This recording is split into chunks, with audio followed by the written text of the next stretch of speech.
Hi guys, this is Lisa. Today we're going to go over the October 2018 SAT, the reading and the written language portion. We're going to go through it the same way that we ask y'all to go through test.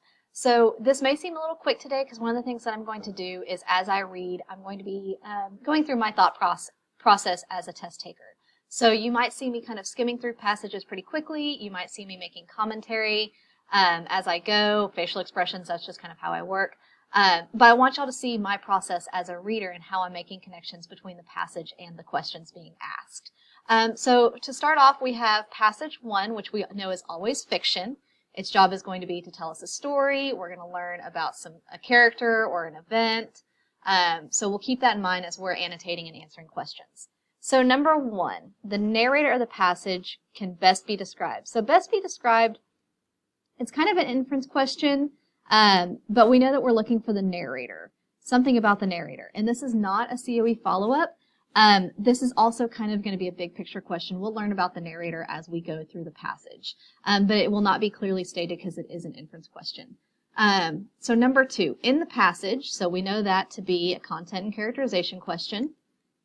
It does not have a COE follow-up, so we need to know what we're looking for. In the passage, 3-step is mainly presented. So what do we learn about 3-step based on the passage? And it should be very clear. Number 3, it can reasonably be inferred. So that is an inference question. And it does have the COE follow-up. So right now we don't need to know what it's asking about. Number 5, Ms. Spivey most likely uses this phrase to indicate that. So to indicate or to tell us is kind of like, why does she use this? What is the purpose of it? So this would kind of be a purpose function question. Now, if on test day you saw this as an inference question, that probably would not slow down your answering of it, but anytime it's a why does the person do this, it's usually a purpose function. Because they give us line references, though, I'm going to go ahead and mark this up. So fruitful intermission in line 26. Let's see. Oh. And it is right here. Okay, number 6, the interaction between Miss Spivey and Ralford serves mainly to. So another little purpose function here. And we know we're looking for the interaction between her and Ralford, and it's going to be after line 26 and before the 3rd paragraph. And so we'll kind of see what the purpose of that interaction is as we read. Number 7, in the 3rd paragraph, what is the narrator most likely suggesting? So that is an inference and suggestion question.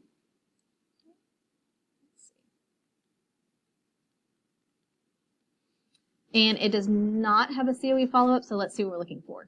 The narrator most likely suggesting by describing Miss Spivey as having wandered in line 30 or in line 40 and marched in another situation. So it's asking how are these words acting and what is the author trying to tell us about Miss Spivey based on these actions. So let's go ahead and make note of those since they give us line references. So in 40, she wanders, and then in 49, she marches. And there's going to be some kind of connection there that's going to help us answer this question. All right. Number 8, according to the passage. Okay, according is spelled ACC, so I know that all of these questions that start with according are CNC questions. And it is also not a COE follow-up, so let's see what we're looking for. Miss Spivey ended up in 3-step as a direct result. So how did she come to this town? And it's going to be pretty clearly stated because it's a content and characterization. So she might end up in this town, and whatever happens just before her ending up is going to be the answer to this question. Okay, and then number 9, in the passage when Miss Spivey announces that she has seen camels, the student's reaction suggests, so it's an inference and suggestion question, and it has a COE follow-up, so we don't really need to know, we don't really need to keep that in the back of our head as we are reading. What we do need to be looking for is information about the narrator. That'll answer question 1. How 3-step is presented. We need to know what this fruitful intermission means. We need to look at the interaction between Miss Spivey and Ralford, the wandered versus marched question, and then how she came to 3-step. Okay, so let's start reading, and we'll kind of walk through these as we get to them. All right, so Miss Grace Spivey arrived in Three-Step, Georgia. Okay, so it's in the South, in August of 1938. Weather's probably terrible. She stepped off the train wearing a pair of thick-soled boots suitable for hiking, a navy blue dress, and a little white tam that rode the waves of her red hair at a gravity-defying angle. August was a hellish month. Okay, so that's a description of the town there, too. It's in Georgia. To step off the train in Georgia, although it was nothing, she said, compared to the 119 degrees that greeted her when she arrived one time in Timbuktu, which she assured us was a real place in Africa. I believe her remark irritated some of the people gathered to welcome her on the burned grass alongside the tracks. When folks are sweating through their shorts, they don't like to hear that this is nothing compared to someplace else. Irritated or not, the majority of those present were inclined to see the arrival of the new school teacher as a positive light. Hard times were still upon us, so that tells us something about the town. In 1938, that tells us something about the location or the time period. But like my mama said, we weren't no poorer than we'd ever been, and the citizens of Three Step were in the mood for a little excitement. Okay, so lots of information about Three Step there. Seems like a southern town, burnt grass, hellish, poor. All these things are going to help us answer that question. Miss Spivey looked like just the right person to give it to them. She was, by almost anyone's standards, a woman of the world. She'd gone to boarding school since she was 6, studied French, drama. During what she called a fruitful intermission in her formal education, she had traveled extensively in the Near East and Africa with a friend. Okay, so fruitful intermission, it looks like she had studied French in Paris and drama in London, and then had an intermission, which we know means a break, but it was fruitful, so bearing fruit usually means that good things come of it, and during this fruitful intermission, she traveled a lot. Okay, so that's going to be important. So traveled with her friend who's a medical doctor from Nashville. After her travels, she continued her education by attending Barnard College in New York. She told us all that at school the first day. Okay, she told us all. Okay, that's going to be important to the narrator question because it sounds like the narrator was present that first day of school. When my little brother Ralford, okay, she's related to Ralford, asked what did she study at Barnard College, Miss Spivey explained that Barnard, which she wrote on the blackboard, was the sister school of Columbia University, of which she expected we had all heard. Okay, so she expects that they have heard of Columbia. That might be a stretch for an impoverished Georgia town of 1938. And that's the Ralford interaction. So this is where we meet young Ralford. It was there, she told us, in the midst of trying to find her true mission in life, that she wandered, which feels like a haphazard word without intention, wandered one afternoon to a lecture by the famous John Dewey, who was talking about his famous book, Democracy in Education. Dewey was in his 70s by then, Miss Spivey said, but still liked to talk with students after a lecture, especially female students. That's weird. She added, sometimes over coffee, and see in their eyes his words, the fire his words could kindle. It was after this lecture and subsequent coffee that Miss Spivey had marched, which feels like very military and direct and intentional, to the teachers' college and signed up, all aflame. 2 years later, she told a cheery blue-suited woman from the WPA that she wanted to bring democracy and education to the poorest, darkest, most remote foreign corner of America, or forgotten corner, which is Three Step. And they sent her to Three Step. Okay, so this would be a, how did she come to Three Step? What happens just before this is right here, and it's her talking to the woman at the WPA, so that might be important. What we really want to know about, all of us, all 26 across 7 grade levels, so there are only 26 kids in 7 grades. That's a pretty small school. Was the pearly white button hanging on a string in front of the blackboard behind the teacher's desk. That button on a string was something new. When Mavis Davis, the only bona fide 7th grader at age 13, asked what it was for, Miss Spivey gave the string a tug, and to our astonishment, the whole world, or a wrinkled map of it, unfolded. Her predecessor, Miss Chandler, so the old teacher, had never made use of that map, which was older than our father's, and until that moment, not one of us knew it was there. Miss Spivey showed us on the map how she and Dr. Janet Miller had sailed across the Atlantic Ocean and past the Rock of Gibraltar into the Mediterranean Sea. Using the end of the roller, she gently tapped such places as Morocco and Tunis on Algiers to their route along the top of Africa. They spent 20 hours on the train to Baghdad, she said, swathed in veils and against the sand that crept in. And can you guess what we saw from the train? We could see camels, she said. We saw a whole caravan of camels. She looked around the room, waiting for us to be amazed and delighted at the thought. We all hung there for a minute, thinking hard, until Mavis Davis spoke up. Okay, so they did not know what camels were. She means like the three kings rode to Bethlehem, Mavis said, and she folded her hands smugly on the 7th grade desk in the back of the room. Miss Vivi made a mistake right then. Instead of beaming upon Mavis the kind of congratulatory smile that old Miss Chandler would have bestowed on her for having enlightened the rest of us, Miss Vivi simply said, "That's right." Okay, so I think we can agree that the topic of this passage is Miss Vivi and her arrival at 3-Step. So let's look at question 1. The narrator of the passage can best be described as. So we know there was the line about the narrator being the sister or brother, I guess, it doesn't really say, to Ralford, and that she was present during that first day of lessons. So it could be a former student. It was not the predecessor, because it says here that the predecessor's name was Miss Chandler. Not an anonymous member of the community, because we know it's Ralford's sibling, so that makes it not anonymous. And it's not Miss Vivi herself, because it's told discussing Miss Vivi in third person. So it must be a former student. Okay, in the passage, 3-Step is mainly presented as, we remember seeing it described as hellish, burnt grass, poor. So it's probably not a summer retreat for vacationers. No one really wants to go to Georgia, burnt little town in the heat of August. It could very well be a small rural town. It probably does not have a prominent university because of the way the mother spoke. The word not know. Oh, why am I circling that? Sorry. So it's not the prominent university. And it doesn't seem comfortable. It talks about being poor and burnt. So excuse my annotations. It is B.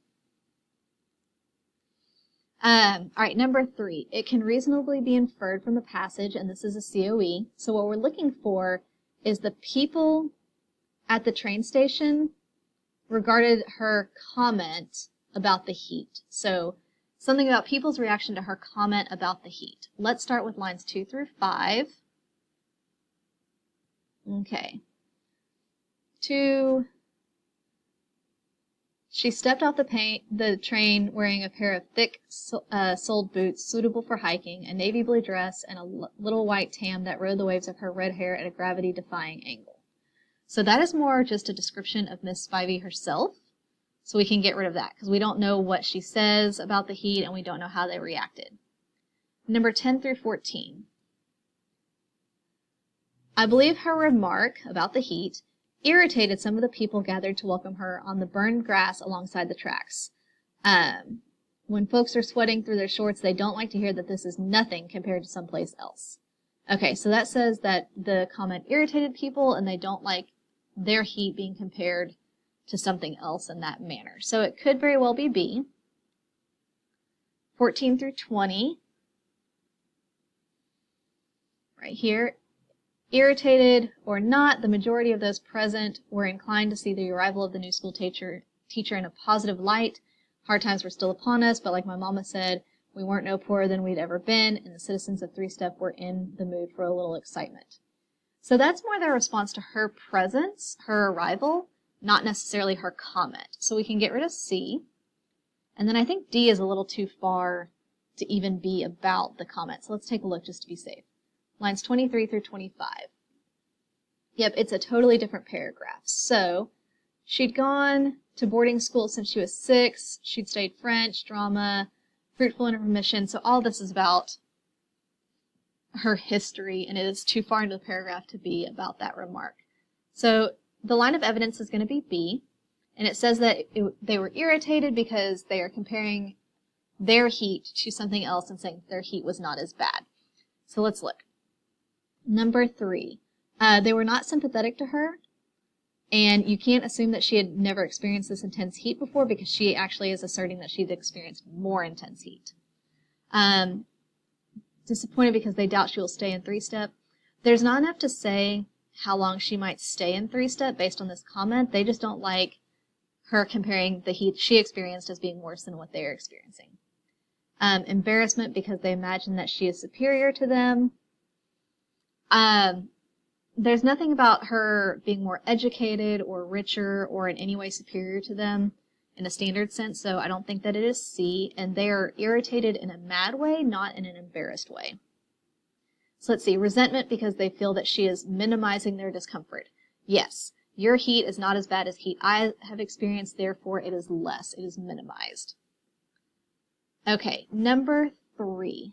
Miss Vivi most likely uses the phrase fruitful intermission to indicate. Okay, so we talked about intermission being a break and fruitful meaning that good things have come of it. So she benefited from taking time off from her studies in order to travel. Okay, perhaps. There's benefit and a time off. Her travels with Janet Miller encouraged her to start medical school. No, Janet Miller was a doctor, but Miss Vivi was not a doctor, nor did she ever pursue that sort of degree. Her early years at boarding school resulted in unanticipated rewards. No, because this break is actually after boarding school before college. What she thought would be a short break from school lasted several years. No, there's nothing to say that it lasted longer than she intended. So it is that she benefited from taking time off from her studies in order to travel. Okay, number 6. The interaction between Miss Vivi and Ralford mainly serves 2. So if we remember, that is when she's talking about Bernard College, and he calls it Barnyard, and she says that it's the sister school of Columbia, of which she expected all these students in three-step Georgia to have heard of. Okay, so does it suggest that Miss Vivi has an exaggerated view of what information should be considered common knowledge? Yes, that looks good. Establish a friendly dynamic between the charming school children and their indulgent and doting new teacher. No, because there's not really enough to say that she's doting yet, and there's not anything to say that they're charming other than it was kind of adorable that he called it Barnyard. Introduce Ralford as a precocious young student and Miss Vivi as a dismissive and disinterested teacher. No, Ralford is not precocious. Precocious means intelligent beyond their years, and so the fact that he called it Barnyard would be the opposite of precocious. Mavis Davis might be considered precocious, but that's later on in the passage. Demonstrate that the children want to amuse Miss Vivi with their questions. No, I don't think he was trying to be funny. I think he seriously thought she said barnyard because it would be a familiar word to him. So, Miss Vivi has an exaggerated world view of what is common knowledge. Number 7. In the 3rd paragraph, what is the narrator most likely suggesting by describing Miss Vivi as having wandered in one situation and marched in another? So she wanders, let's go back up to it. It's right here. She wandered one afternoon into a lecture by the famous John Dewey, so that seems accidental, who was talking about his famous book. And after having coffee with him and talking about teaching, she marched to the teacher's college and signed up all aflame. So this is very intentional, and this first thing was very accidental. So let's look. Dewey, knowing Miss Vivi wasn't very confident in her ability to teach, instilled in her a sense of determination. Okay, it's not about her ability yet, because she didn't even know she wanted to be a teacher at this time when she wandered in. Talking with Dewey over coffee made Miss Vivi realize how excited she was to teach in the poorest, most remote corner of America. I mean, that might be true, but it doesn't acknowledge the wander versus marched. After 2 years spent studying, Miss Vivi was anxious to start teaching and be in charge of her own classroom. Again, we don't know how long she was studying, and that doesn't deal with the wandered versus marched verbiage. Okay, Miss Vivi's initial encounter with Dewey's ideas was somewhat accidental, okay, wandered, but ultimately motivated her to decisive action, marched. So it is D. And then, according to the passage, Miss Vivi ended up in 3-step as a direct result of. Okay, so if we go back to the text, it says here, they sent her to 3-step Georgia. That's how she got there.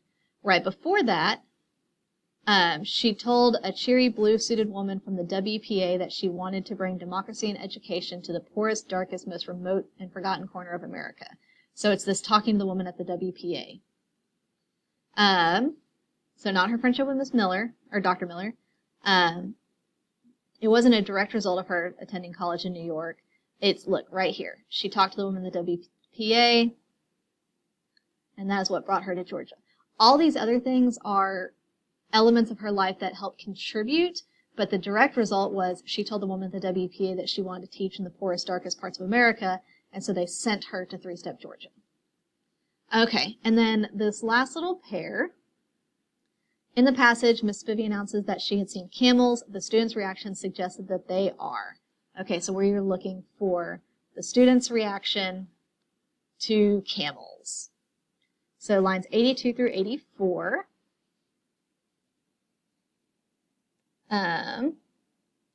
She looked around the room waiting for us to be amazed and delighted at the thought.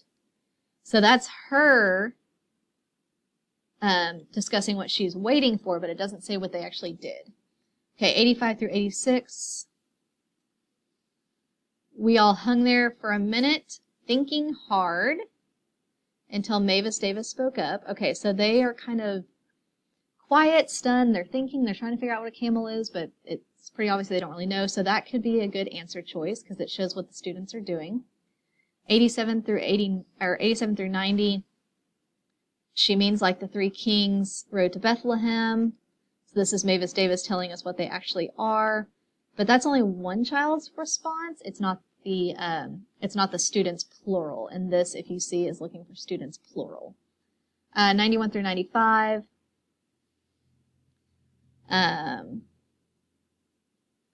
Instead of beaming upon Mavis the kind of congratulatory smile that old Miss Chandler would have bestowed upon her for having enlightened the rest of us, Miss Vivi simply said, "That's right." Okay, so that's Miss Vivi and Mavis's interaction with one another. So that's insufficient to discuss the student's reaction, so it has to be B. So we hung there, silent, trying to think of what a camel was. So silent and contemplative can't be delighted. Fascinated, they don't seem to be like thinking hard in a fascinated sense. They seem to not be understanding exactly what a camel is, especially since Mavis then has to explain it to them. Maybe baffled, but not worried. It's not a concerned silent thought. It's a we don't know what she's describing. So they are baffled by this idea of a camel because it's not something they have ever heard of. All right, so that is passage 1. All right, so now we're on passage 2. We know that these are always going to be either a social science or a global conversation. This says that it is adapted from the conundrum, how scientific innovation, increased efficiency, and good intentions can make our energy and climate problems worse. Written in 2011, so we know that this is going to be a social science. It does have a graph, so kind of keep that in mind as you're looking for your reject chord passages. It's a social science, so its job is going to be to inform us. It has 2 figures. Let's start looking at the questions. So the main purpose of the passage. So this is a main idea, primary purpose. There's not much we can do about it right now, but we know that it is there. Which choice for number 12 best supports the idea? So this is a COE, and it is a standalone COE, so we will look at what's being asked as we answer it. But we don't need to worry about anything right now. Okay, number 13. As used in line 9, backed up most nearly means. So we know this is a word in context, and we're going to go to the line 9 and look for backed up so that we remember to stop and try to replace this word or phrase with some vocabulary from our head. Remember on words in context that it's important to keep the intention and the feeling behind the word, not necessarily find a synonym. Okay, number 14. In the first paragraph, the author concedes that his recommendations are. So a concession is going to be a pretty clear statement, something that he's admitting or acknowledging about his recommendation, and this is not a COE follow-up, so we know that we're going to have to be on the lookout for that. Based on the passage, that's going to be another C and C. How would the author most likely characterize? So that's going to be a little bit of an inference because we have most likely characterize. And this is a COE pair, so we don't have to worry about any information in the question right now. Number 17, according to the passage. Okay, so we know this is going to be a C and C, and it is not a follow-up, so we're looking for reducing commuting times for drivers has which effect? So the effect of reducing commuting times, and then it's going to be after the first paragraph and before line 72, because in line 72 we have a word in context, the word promotes. So let's take a look at that. Line 72, right here, the word promotes. All right, number 19, according to the figure. So this is a graph question. We know that once one graph question happens, everything after that is also a graph question. And we don't have to pre-read these. We don't have to look at the graph yet. We just know that they're here waiting for us to answer after we get done reading and answering the rest of the questions. So we need to stop at the word backed up and try to replace that with something from our own vocabulary. We need to look in the first paragraph for a concession about the author's recommendation, so he's acknowledging a shortcoming or something maybe. And then we have a COE pair, and then we're looking for something about reducing commuting times, and then the word promotes in line 72. So let's start reading. Building good transit isn't a bad idea, but it can actually backfire if the new trains and buses merely clear space on the highway lanes for those who would prefer to drive, a group that historically has included almost everyone with access to a car. To have an environmental value, new transit has to replace and eliminate driving on a scale sufficient to cut energy consumption overall. That means that a new transit system has to be backed up by something that impels complementary reduction in car use. So the plan has to be backed up by something else. So to me, this feels like supported, maybe?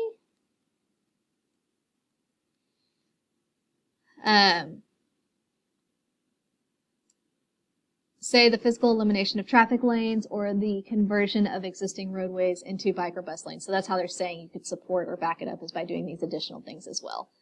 Ideally in combination with higher fuel taxes, parking fees, and tolls. Needless to say, those ideas are not popular. Okay, so to me that feels like a concession. He has these ideas, he's making a recommendation, but he's saying it's not popular. But they're necessary because we can't make people drive less in the long run by taking steps that make driving more pleasant, economic, and productive. Okay. One of the few forces with a proven ability to slow down the growth of suburban sprawl has been the ultimately finite tolerance of commuters for long annoying commutes. So people are only willing to live so far away because they're only willing to drive for so long, and that's the only thing that has slowed down suburban sprawl.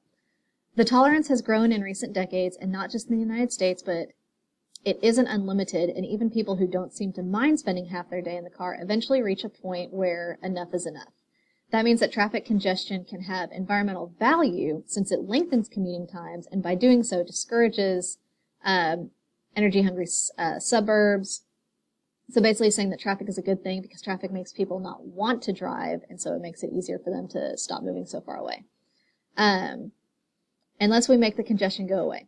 If, in a misguided effort to do something of environmental value, municipalities take steps that make long-distance car commuting faster and more convenient, maybe by adding lanes, building bypasses, employing traffic control measures that make it possible for existing roads to accommodate more cars, with all these benefits, we actually make the sprawl problem worse. So by making driving easier, we're making the sprawl problem worse. By indirectly encouraging people to live still farther from their jobs, stores, schools, and doctors' offices. If you cut commuting time by 10%, decrease in commuting time, I think that was a question. If you cut commuting time by 10%, people now drive 50 miles, who currently drive 50 miles each way to work, can justify moving 5 miles farther out because their travel time won't change. This is how metropolitan areas metastasize. Ooh, that's a really scary negative word. They're calling all this thing like a cancer. It's the history of suburban expansion. Traffic congestion isn't an environmental problem. Traffic is. Relieving congestion without doing anything to reduce the total volume of cars can only make the real problem worse. Highway engineers have known for a long time that building new car lanes reduces congestion, only temporarily because new lanes foster additional driving, a phenomenon called induced traffic. So as you make more lanes, more cars fill them. Widening roads makes traffic move faster in the short term, but the improved conditions eventually attract additional drivers and entice current drivers to drive more, and congestion reappears, but with more cars, and that gets people thinking about widening roads again. All right, so one of the arguments that citizens inevitably make in promoting transit plans is the new system, by relieving automobile congestion, will improve the lives of those who continue to drive. No one ever promotes a transit scheme by arguing that it would make traveling less convenient. So promote, we know, like, promoters like usually make things sound better, argue for, set up positive aspects of. So no one ever promotes transit schemes by arguing that it would make traveling less convenient. Even though from an environmental perspective, inconvenient travel is a worthy goal. All right, so let's take a look at these questions again. We know that the topic of this was traffic and how making it easier to drive is actually worse for the environment. So let's look at these questions. Provide support for the claim that efforts to reduce traffic actually increase traffic. Okay, possibly. Dispute the widely held belief that building and improving mass transit systems is good for the environment. I don't think anyone would ever argue that improving mass transit. Okay, so dispute the widely held belief that building and improving mass transit systems is good for the environment. This wasn't necessarily about improving mass transit, though, because it's talking about, like, widening roads for cars and things. So I think we can get rid of B. Discuss the negative environmental consequences of car-focused development and suburban sprawl. Possibly, but that also seems like a little bit of a detail. Not broad enough for a main idea. Argue that one way to reduce the negative environmental effects of traffic is to make driving less agreeable. Okay, so we're down to A and D. A seems like a detail or an example, and D feels a little more of a broad concept. And so since it's a main idea primary purpose questions, I'm going to go with this broader concept. I'm going to choose D. Okay, which choice best supports the idea that the author assumes that, all things being equal, people would rather drive than take mass transit? Okay, so we're looking at people wanting to drive their own cars. Line 1 through 5. Okay, building good transit isn't a bad idea, but it can actually backfire if the new trains and buses merely clear space on highway lanes for those who would prefer to drive, a group that historically has included almost everyone with access to a car. Okay, that looks pretty good. Everyone that has access to a car would prefer to drive, so let's hang on to A. 5 through 8. To have environmental value, new transit has to replace and eliminate driving on a scale sufficient to cut energy consumption overall. Okay, so that is not about people preferring to drive, so we can get rid of that one. Oops, excuse my mark. Lines 15 through 18.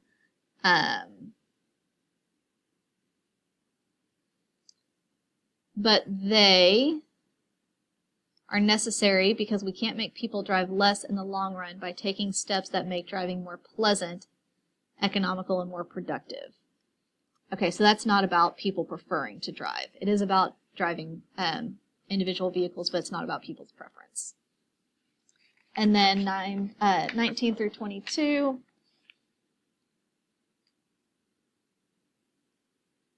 Let's see. One of the few forces with the proven ability to slow the growth of suburban sprawl has been the ultimately finite tolerance of willingness to commute long distances. Okay, so that's not about the preference of driving a car. That's actually a negative, so we can get rid of that one. So that looks like it leaves us with A.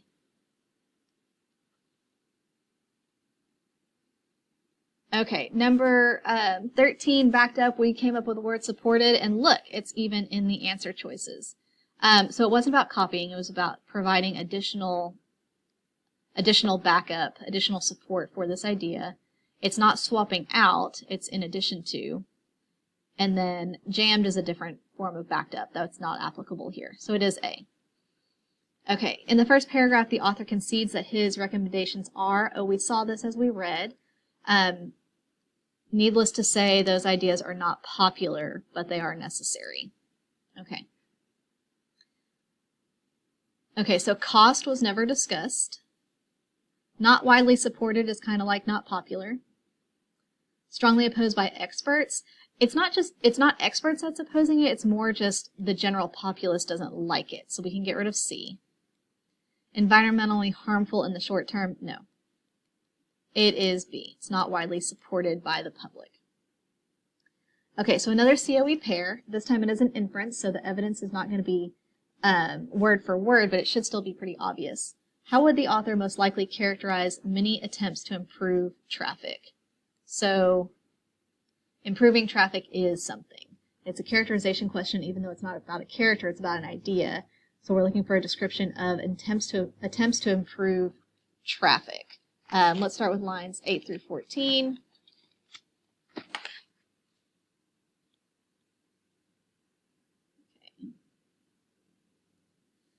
So 8. All right. That means that a new transit system has to be backed up by something that impels a completely complementary reductions in car use, say the physical elimination of traffic lanes or the conversion of existing roadways into bike or bus lanes, ideally in combination with higher fuel taxes, parking fees, and tolls. So that's saying like what the ideal is, not necessarily what previous improvements have done. So I think we can get rid of A. 22 through 26.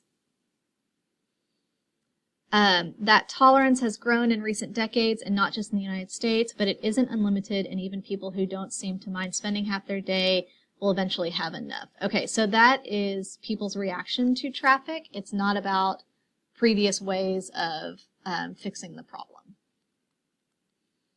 And then lines 31 through 40. If, in a misguided effort to do something of environmental value, municipalities take steps that make long-distance car commuting faster and more convenient by adding all of these positive aspects, we actually make the sprawl problem worse. Okay, so that is, if in a misguided effort to do something of environmental value, we do all these things, we've actually made it worse. So that is previous efforts to fix the problem. So let's hang on to this one. And then line 64 through 67. So we're up here. Moving drivers out of cars and into other forms of transportation can have the same effect if existing traffic lanes are kept in service. Okay, so if that makes it future, so not past attempts, we can get rid of that. So excuse my lines, it is C. So they've actually made it worse. So they are doomed to fail because most people like driving too much to change their habits. I mean, that might be a true statement, but it's not true based on the evidence that we've chosen, and it doesn't talk about previous efforts. They overestimate how tolerant people are of long commutes. No, because it says that it is finite. They are well-intentioned but ultimately lead to environmental harm. Yes. They will only work if they make driving more economical and productive. So no, they're actually wanting to make driving less convenient so that people stop doing it. So the evidence for line C goes with C. They are well-intentioned. They want to do good things, but ultimately it's making driving easier, which is harmful to the environment. Okay, reducing commuting time has which of the following effect? We saw this one. So we know it's going to be after the first paragraph, because the first paragraph has this concession, and before line 72. All right, so here's the first paragraph, and then here is line 72. So I think we saw it. If you cut commuting time by 10%, people who now drive 50 miles each way to work can justify moving 5 miles farther out.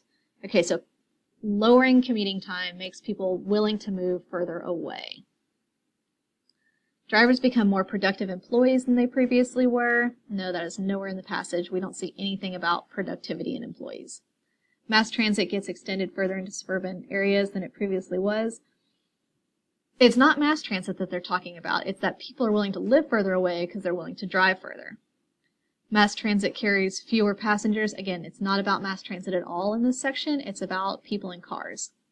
Drivers become more willing to live farther from their places of employment than they previously were because the driving time is shorter. So it is D. All right. And then number 18, the word promotes. No one ever promotes transit scheme by arguing that it would make traveling less convenient. So it's like talking about it in a good way, trying to get people to buy into this concept. So it's not a promotion, or it's not a promotion like an upgrade. We're not providing a service to this idea. Advocate would be good because we are speaking out in the benefits of, and then it's not developing it. So it is C, speaking out in a positive light on something. Okay, so now we have our graph questions. Remember that some of these are going to be graph only, some of them might be graph and passage, so be very aware of that. Number 19, in figure 1, how many vehicles traveled on the altered road through the Southampton city center per day before the route was altered? So let's look at this. We have all the cities here, or all the areas, and then we have altered roads, surrounding roads, and then we have before and after in each mark. So let's see what that question was asking again. We need to be on Southampton, altered road, before it was altered. So we need to be Southampton on an altered road before. And so those intersect here at 5316. So here we go, 5,316, it is B. So number 20 is asking about the data in figure 1 again. Do the data in figure 1 support or weaken the argument of the author of the passage, and why? Okay, so we know that on the altered roads, before they were altered, the numbers are a lot bigger than after they were altered.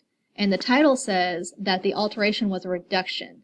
So we made the roads smaller, therefore less convenient, and fewer people drove on them.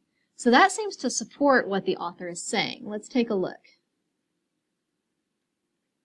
Okay, so it supports it, and we have two support answer choices.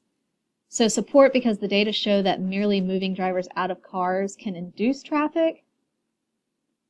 Well, if we're moving them out of cars, that would lessen traffic, so that seems incorrect. That seems oppositional. Support because the data show that reducing road capacity can lead to a net reduction in traffic. So we made the roads smaller and there were fewer cars on them. B. Number 21. Based on figure 2, the engineers surveyed were most skeptical of the idea that in the event of a reallocation of road space, the drivers would change what? So figure 2, most skeptical. So this is a survey of engineers and their prediction of driver behavior.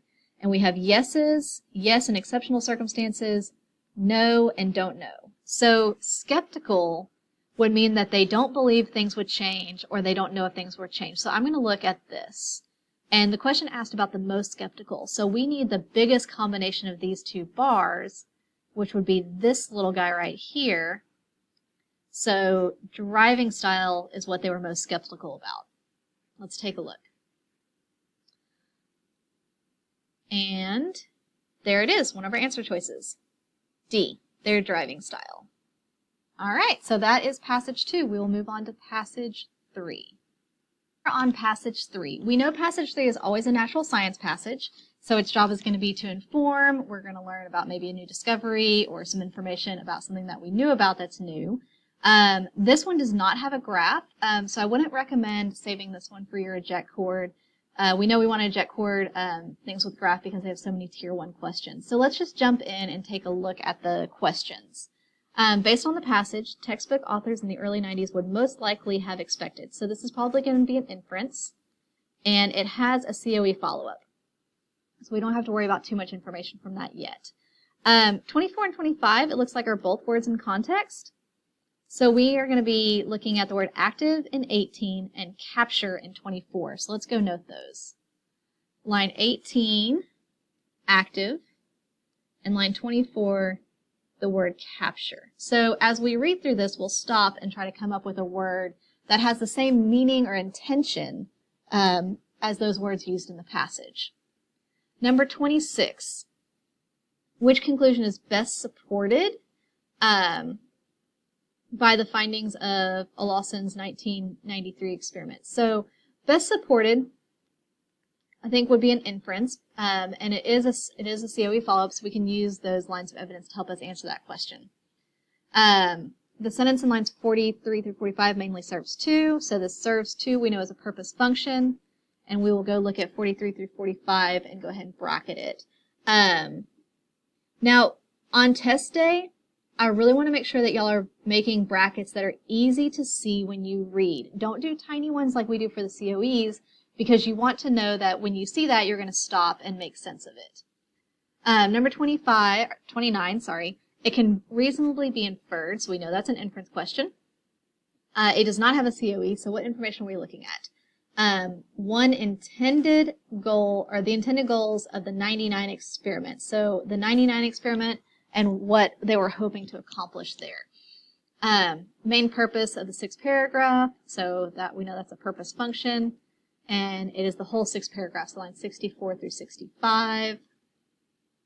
So after we read this, we'll kind of stop and give ourselves a little summary of that. Number 31, according to the passage, we know that that is a CNC, and it does not have a follow-up. So GL differs from other test subjects. So we're going to meet this GL person, and we need to see how they are different from everyone else that's discussed. Okay, number 32 is also a CNC. No follow-up because I think that's the last question of the passage. Humans experience emotional aspect of touch. So, emotional aspect of touch. And when do we experience that? Okay, so let's take a look. We have a COE pair, 2 words in context. So we're going to stop at the word active that we have circled and the word capture that we have circled. Then we have another COE, and then we're going to stop at the sentence in line 43 through 45 and ask what its intention is. And then we are going to look at the intended goal of the 99 experiment. And then the 6th paragraph will stop and summarize and ask ourselves what its purpose is in the piece as a whole. And then look for the difference between GL and other test subjects, and then how humans experience emotional aspects of touch. Okay, so let's get into the passage. In the early 1990s, textbooks acknowledged that humans had slow conducting nerves, but asserted that those nerves only responded to 2 types of stimuli, pain and temperature. Okay, so hot and cold, and then pain is received by slow conducting fibers. Sensations of pressure and vibrations were believed to travel only along myelinated fast signaling nerve fibers, which also give information about location. Experiments blocking nerve fibers support this notion, preventing fast fibers from firing either by clamping the relevant nerve or by injecting a local anesthetic seem to eliminate the sensation of pressure altogether, but blocking slow fibers only seem to reduce sensitivity to warmth or a small painful shock. Olson and his Gothenburg University colleagues, Volbe and Westberg, wondered if the slow response to gentle pressure might be active in humans as well as in other mammals. Okay, so in a science term, active means like it's working or it's there, doing what it's supposed to do, so we'll keep that in mind. In 1993, they corralled 28 young volunteers and recorded nerve signals while gently brushing the subject's arms with the fingertips using a technique called microneurography, in which a fine filament is inserted into a single nerve to capture the electrical impulses the scientists were able to measure. Okay, so they're using this process to see the electrical impulses and measure it. So they're not like, they're just trying to see it or witness it in some capacity. So like take a picture almost so that they can measure it and to see how the nerves are firing. They showed that soft stroking prompted 2 different signals, one immediate and one delayed. The delay, he explains, means that the signal from a gentle touch on the forearm will reach the brain about a half second later. This delay identified nerve impulses traveling at speeds characteristics of slow unmyelinated fibers, about 1 meter per second, confirming, so that whatever they found agreed with what they thought, the presence of these fibers in human hairy skin. In contrast, fast-conducting fibers, already known to respond to touch, signal at a rate between, okay, we probably don't need to know that speed.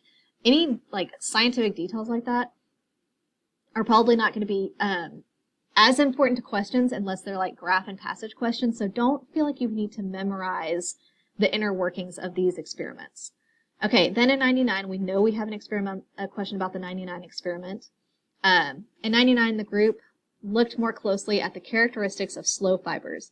They named these low-threshold nerves C-tactile or CT fibers because of their exquisite sensitivity to slow, gentle tactile stimulation, but unresponsiveness to noxious stimuli like pinpricks. So noxious is like painful, problematic, irritating. But why exactly humans might have such fibers which respond only to a narrow range of rather subtle stimuli was initially mystifying. So that is a question that's being introduced. And it's telling us that they know all this, but they don't really know why. So that's going to be part of our purpose function question. Unlike other types of sensory nerves, CT fibers can be found only in hairy human skin, such as forearms and thigh. No amount of gentle stroking of hairless skin, like the palms or soles of the feet, prompted similar activity signals. Olson and his colleagues decided that these fibers must be conveying a different dimension of sensory information than the fast. So fast conducts one type of sensory input, and then the slow conducts another.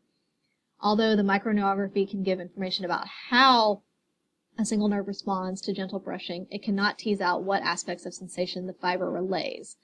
He wanted to know if that same slow nerve can distinguish where the brush touches the arm and whether it can discern the difference between a goat hair brush and a feather. Most importantly, could that same fiber convey a pleasant sensation? Okay, to address this question, and this is in the 99 experiment, so that kind of tells us one of the things that he's talking about is all, like, what do these slow fibers do and what can they tell? So to address the question, his group sought out a patient known as GL. Okay, so GL is important. We know that we're looking for something different about him, who had an unusual nerve defect, okay? More than 2 decades earlier, she had developed numbness across many parts of her body after taking penicillin to treat a cough and fever. Testing showed that she had lost responsiveness to pressure, and a nerve biopsy confirmed that her quick conducting fibers were gone. Okay, so that's different from most people, resulting in an inability to sense any pokes, prods, or pinpricks. So she does not feel owie things.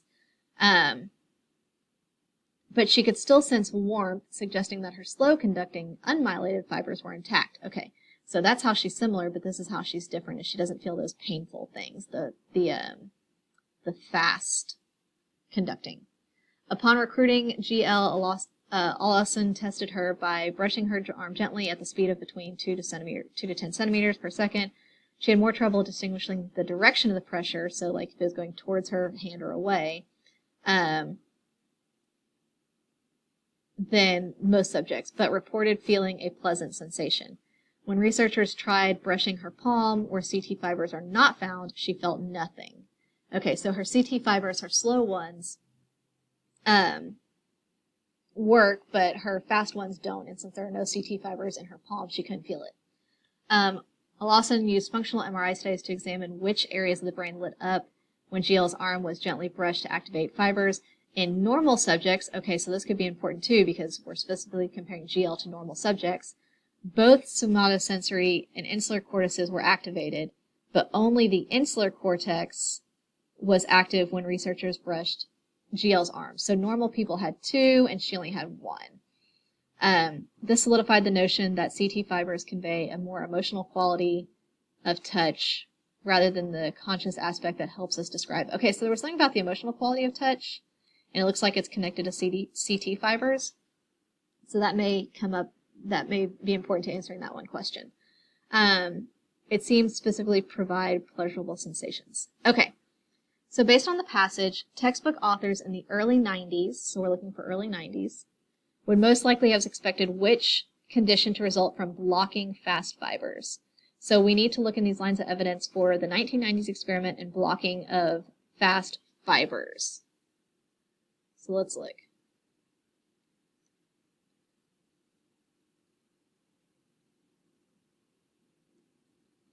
All right, 1 through 4.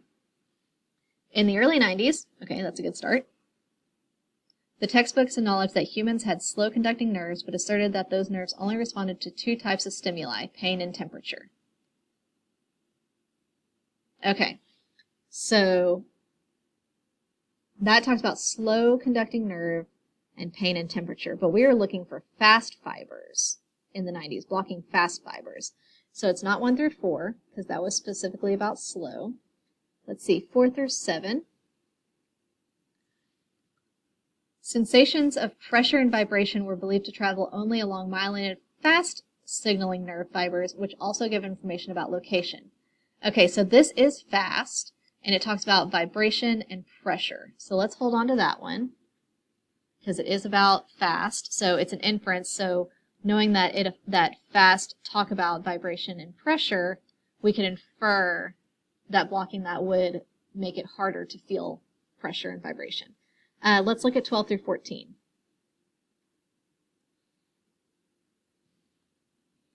Okay. 12.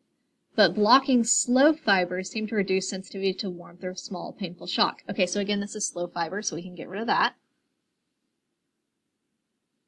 Lines 34 through 36. In contrast, fast conducting fibers are already known to respond to touch. Okay, so this just talks about how fast they move, so that's not going to tell us what happens when we block them. So it is B. They help us feel pressure and vibration. So if we block them, the rate wouldn't change. Would perceive gentle stimuli as painful. They don't cross-communicate, so it can't be B. The body would compensate by using slow fibers to sense pressure. That's not asserted in the paragraph. The ability to perceive vibrations would be impaired. Yes. So if we block what perceives vibration, then that perception would be impaired. It is D. All right, so active most nearly means, so if we go back up, the word active was up here, and we were trying to see if slow fibers responsive to gentle pressure might be active or present or functioning properly in humans. Okay, so present is here, so that's going to be a good option. It's not attentive. The nerves aren't paying attention or not paying attention. They're not movable. We're not trying to relocate them. And I don't think we can say that they are restless. So it is present. Restless would be the opposite of active anyway. Now we have number 20, line 24, the word capture. And we talked about this as like taking a picture because they're trying to measure, they're using the microneurography to try to measure how quickly these nerves are signaling. So let's look for anything that seems like photography or giving images that we can then go back and study. Okay, so it's not occupying, it's not seizing, and they're not trying to influence or change what it looks like. They just want to record it so that they can then measure it. Remember, it's a science article. So that looks good for that one. 26. Which conclusion is best supported by the findings of the 93 experiment? So we need to look at the findings of the 93 experiment and then see what we can conclude based on those.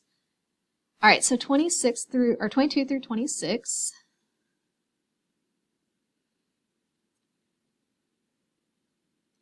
Let's see. So here's the 93 experiments. We're going to get spot 21, 22. Using a technique called microneurography in which a filament is inserted into a single nerve to capture electrical impulses, to measure how quickly or slowly the nerves fire.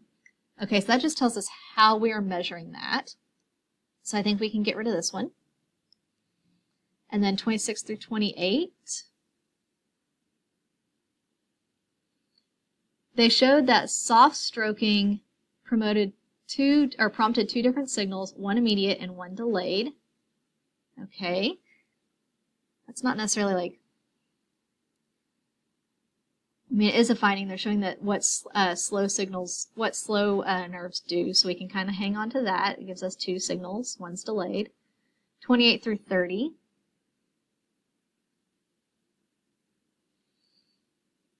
The delay, he explains, means that the signal from a gentle touch on the forearm will reach the brain half a second later. Okay, so that's just explaining a detail from the previous line, so we can get rid of that one. 37 through 38. Then in 99, okay, so that's the 99 experiment, so it's not this one. Okay, so this is the only one that talks about findings from the 93 experiment, and what they found was, let's read it again. They showed that soft stroking prompted two different signals, one immediate and one delayed. So if you stroke somebody's arm softly, it's two signals, one immediate and one delayed. Stimulation at bodily extremities can be sensed as rapidly as stimulation. Okay, no, it's not as rapidly. It's that there are two signals, and one is fast and one is delayed. Presence of hairs in human skin lessens the speed. I don't think it's that it lessens the speed because there are two signals. One gets there quickly. Gentle pressure is sensed not only by fast fibers but also slow fibers. Okay, so that would make sense because one gets there fast and one is quick. The speed at which a nerve fires is dependent on the strength of the pressure. Okay, that is not in that line at all. So it is C. One gets there quickly and one is delayed. Okay, the sentence in line 43 through 45 serves what purpose? Let's reread it. But why exactly humans might have such fibers which respond only to a narrow range of rather subtle stimuli was initially mystifying. Okay. Identify factors that he had previously failed to consider. Well, he hasn't failed to consider them. He has considered them. He's just mystified by them. Propose a solution to a dilemma. Nope, there's no solution. Anticipate a potential criticism of Lawson by the reader. or show a problem from the perspective of his team. So he's acknowledging that there is a problem, that he is mystified by it, and so it is this. There's not a potential criticism there. It's just saying there's the thing happening that we don't quite understand yet. Okay, so number 29 is an inference question about the 99 experiment and one intended goal. So the 99 experiment is down here. We know it's going to be after this purpose function question, though. Alas and his colleagues decide that these fibers must be conveying different dimensions sensory. Although microneurography can give information about how a signal responds to gentle brushing and pressure, it cannot tease out what aspects of sensation that fiber relays. He wanted to know if that same slow nerve can distinguish where the brush touches the arm and whether it can discern the difference between a goat hair brush and a feather. Okay, and then to address this question, here's what he does. So here's what he is wanting to know. So here is an intended goal. He wants to know how these nerves interact, and then he uses GL to answer this question. So let's take a look. Precise nature of the sensations that these CT fibers, the slow ones, can convey, maybe, because he talks about like location and goat hair versus a feather, relationship between body hair and CT fiber function. We know that they are only present in the hairy parts of the body, but he's not talking about like how the hair helps them function, so we can get rid of B. Role played by CT fibers in the presence and the perception of pain. These are soft touches that we're talking about, so it's not pain. Effect of microneurography on CT fiber signaling. The microneurography is just measuring the nerve signals. It's not influencing it at all. So this word effect can't be used here. So that makes the answer to this one A. All right, and then the purpose of the 6th paragraph. So this was kind of a longer one. Let's go back up and look at that. To address this question, how the CT fibers work, he sought out a patient known as GL who had unusual nerve defects. He had the numbness, lost responsiveness to pressure, quick connecting fibers were gone, inability to sense any pokes, prods, or pinpricks, but could still sense warmth. So that paragraph is mostly about GL and how her nerve deficiencies are going to be beneficial for this experiment. All right, so identify those of GL's neurological conditions that might be relieved by the experiment. No, we're not going to fix GL. We're using her as a study. Contextualize the nerve function of GL by comparing it with that of other adults. We don't really see other adults in this part of the passage yet, so we can actually get rid of that. Detail procedures that GL had experienced during previous experiments. No, we don't know what all GL had been through other than that being on antibiotics made her lose nerve function. Indicate why her medical condition was of value. Yes, because she can't feel pain, we're going to be able to study her slow nerves much more easily. Okay, according to the passage, GL differed from Olafsson's other test subjects in that. Okay, so we had this line that said normal. So let's go back and find that. In normal subjects, so that would be other people, both the somatosensory and insular cortices were activated, but only the insular cortex was activated in GL. So we even made a note. Everyone else had 2 cortices fire, and GL only had 1. So number of cortices activated in the brain during gentle brushing. That could be it.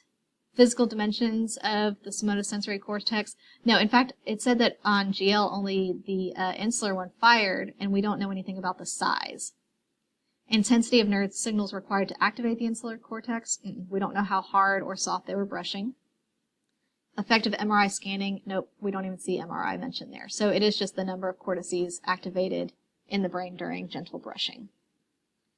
Okay, and then the last one. Humans experience emotional aspect of touch. We saw this as we read. So emotional quality of touch is conveyed by CT fibers. And we know those CT fibers are the slow-moving ones, right? So let's take a look. Humans experience emotional aspects of touch when the cortices are shielded. No, we're not shielding the nerve signals. We're not trying to stop anything. The only person who did have nerve signals that were stopped is GL, and that was her fast signals, not her slow. CT fibers are exposed to stimuli, so maybe, because we know that they are the emotional aspect of touch. Nerve fibers that sense pain are suppressed because we can feel both at once, it said. So we're not suppressing those fast fibers. Conscious aspects of sensation are ignored. So this would be like you're not focusing on what you're feeling, you're just experiencing it kind of blindly. So that is not mentioned at all. So it is D. And it says it very clear in the passage. All right, so that is passages 1 through 3.